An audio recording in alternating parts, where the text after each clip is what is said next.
The sun will soon set on this peacekeeping mission in West Africa. After being on the ground for 10 years, there will be a withdrawal of the 13,000 blue helmets in Mali. There's been tensions between the United Nations and Mali's military-led leadership for years, and it came to a head earlier this month when the foreign minister asked the peacekeeping force to leave without delay.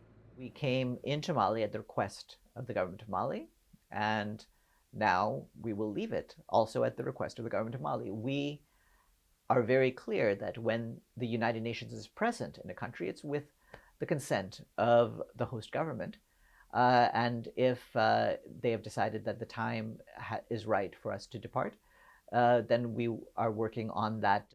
Under the draft security resolution, peacekeepers will stay until the end of the year. In the 6 months, the UN peacekeeping mission will have to conclude the transition process that includes moving out all its military gear and vacating UN buildings it has occupied for the last decade. We are prepared to do is have an orderly withdrawal from Mali. We're consulting with our various partners and also with the Malian authorities. And what we are hoping to achieve is to secure agreement with the Malian authorities on an orderly and safe withdrawal of UN peacekeepers. But experts fear the security situation could worsen when the mission departs.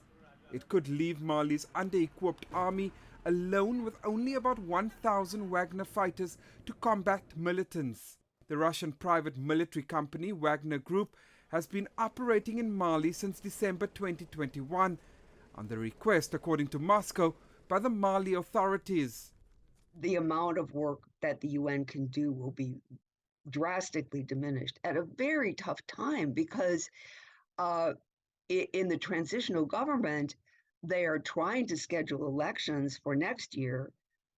They're still struggling with writing a constitution in order to have a, at least somewhat democratic government. And so this is a very tenuous time. This has been one of the UN's deadliest missions to date.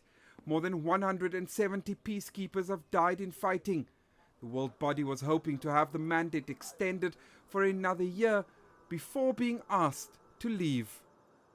The United Nations spokesperson would not be drawn into a discussion about the future prospects of its peacekeeping operations on the wider African continent, saying only that there are still many countries there that need its support, like the DRC, South Sudan, and the Central African Republic. Jody Jacobs, CGTN, New York.